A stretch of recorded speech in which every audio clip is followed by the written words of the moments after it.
Hi, my name is Attorney Walter Knott. This is going to be the last video that I make for the night. Here's a video that I think is going to hit home with a lot of people.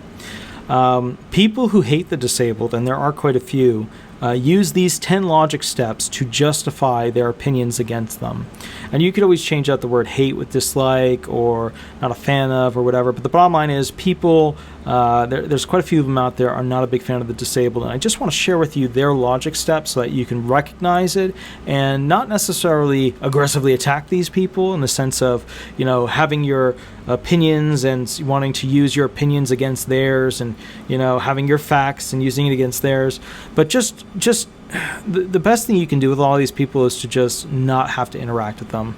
I think that's one of the best things. If you want to try and convert them over to somebody who understands, that's always a good option. Always a good option, but don't put yourself in harm's way. You do not want to get into an altercation. You just want to go ahead and be safe. So here are the 10 logic steps for people who hate the disabled that they use to justify their opinion. Number one, they have a choice and can try harder to think or physically move like a normal person.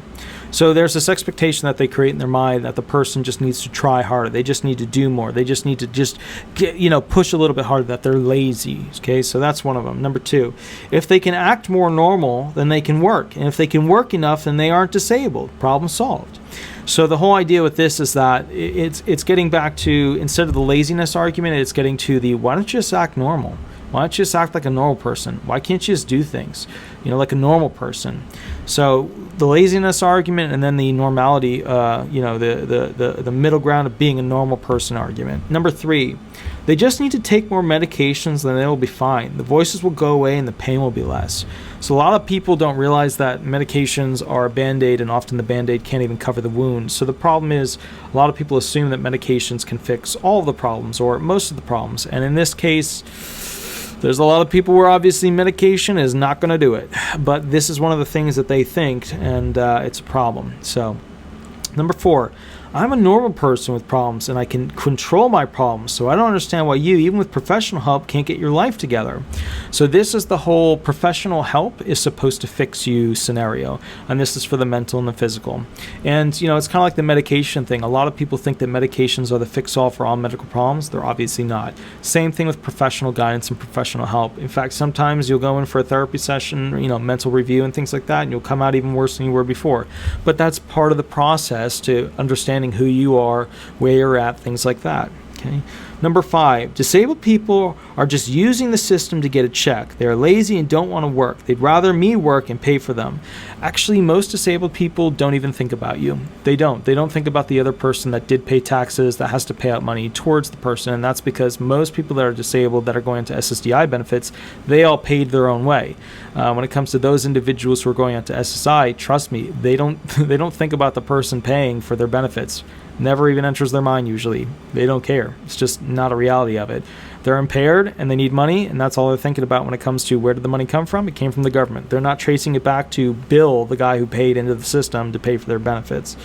So when it comes to that logic analysis that they should care about Bill, it's just not there. Maybe they should. Maybe they shouldn't. It's another video. Number six. Well, they started on normal drugs and got hooked, and then they went to narcotics and got hooked, and now they need a monthly check to afford their addiction. So, well, they started on normal. So this is the whole argument where basically, they all just end up being drug addicts. And, medication was supposed to save them, but it didn't. It got them onto more drugs and things like that. So the bottom line is that addiction, unfortunately, and you just probably saw that huge opioid, legal lawsuit and things like that. Addiction can start with legally prescribed medications, and it can progress into illegal, narcotics and things like that.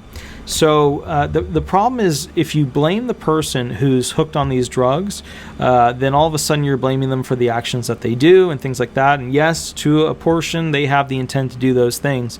But the reality is that chemically they are changed. Mentally, they're a different person. So to scream at them and say, why aren't you the person you used to be? They're not. They're chemically a different person. So the people that really need to be punished for the actions of the drug users are the drug dealers. Imagine if the drug dealers had basically crimes levied against their heads for what the drug users did. Imagine that for a moment. The drug user stole this, injured this person, and did these other bad things. Well, all of those actions would then be levied against the drug dealer, the person who's selling those drugs. All of a sudden, becoming a drug dealer would be a very unpopular profession. 7, if you had only been more careful, you wouldn't have been in that car accident, or that machine accident, or that heavy equipment accident. Okay, so yeah, this argument can hold some gravity if the person was drunk driving, yeah, but most of the time, the accidents that occur are at the fault not of the person who's injured. So when they're at a car accident, somebody hits them, that's not their fault. When they're in a heavy machine and the dirt falls out from under them on the hill, that's not their fault. So the bottom line is blaming them to be more careful, and then what? Okay, so let's say that they weren't more careful, now they're disabled. What difference does it make if they were careful or not careful? Now they're disabled. It is what it is, you know?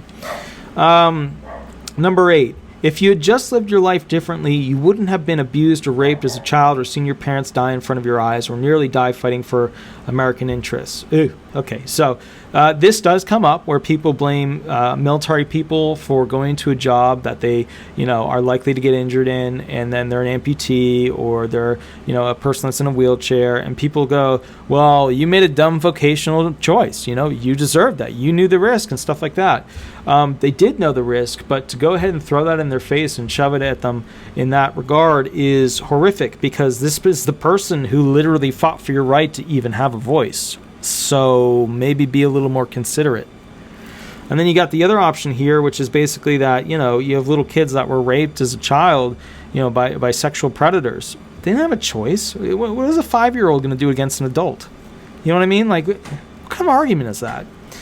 Number 9, my next door neighbor got his benefits 20 years ago, and all he does is side work to make extra money. So basically the disabled can work, they just want a free handout. There are a lot of people out there that are basically gaming the system. There's no doubt about it.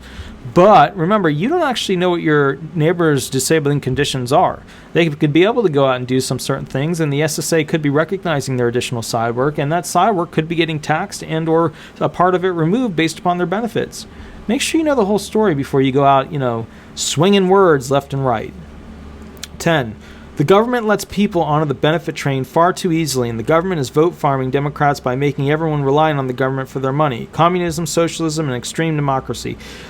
Yes, there is vote farming going on. Yes, there is a tendency when people are stuck on the benefit train to have to listen to the government. But here's the thing that's happening. People have never been so aware, maybe not educated, but aware of what the politicians are doing. They're aware now of what's inside all these statutes, rules, regulations, laws that they're coming out with. They're aware of what people are arguing now. People are more involved with politics than ever before, which means that the government is getting away with less and less and less as people become more aware. Now, we are noticing that the government seems more sleazy now because we're seeing how they're doing things for one of the first times in a very long time. But they've been sleazy for a very long time. And the whole point of this is that the American people are now fighting back. And my point to you is this: you don't really want to fight those people that are fighting for your freedoms. You don't really want to fight those people, because at the end of the day, those are the people that are making sure that you have the ability to buy groceries, that you have the ability to have disability benefits, that you have the ability to go ahead and own a firearm or this or that or whatever, that you have the freedoms, that you have the rights. So kind of the bottom line here is that the thing here is when it comes to this stuff, it is incredibly important to understand that some people are disabled and they cannot work. It's just not going to happen. And those people are more easily manipulated by the government because they're reliant on the government. But those people are now becoming more aware of this sketchy crap the government is doing, and they are voting against it in record numbers. I know that there was a whole election thing, and I know that just happened, but trust me, this is the route we are going. 11. Crazy people aren't crazy all the time, so they need to work on those other days. Physically impaired don't have severe pain every day, so they need to work on their good days. Okay, so here's the thing. When some mentally insufficient or people who have difficulty with mental impairments, when those people go to work, it usually makes their impairments worse. So, like an employee that they're working with could be threatened by the mentally unstable person. A person that goes to work, all of a sudden they're their pain becomes worse. So just because you're seeing a disabled person on a good day does not mean that they can go and work on every good day that they have. It should be simple and straightforward, but that's a reality a lot of people don't see.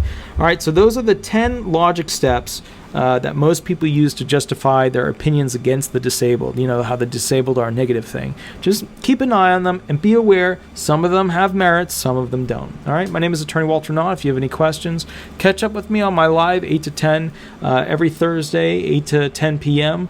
Live on YouTube. Remember, if you want the most up-to-date information or a video made, shoot me an email, and then we'll catch up from there. 407-279-1754. Thank you so much. Bye-bye.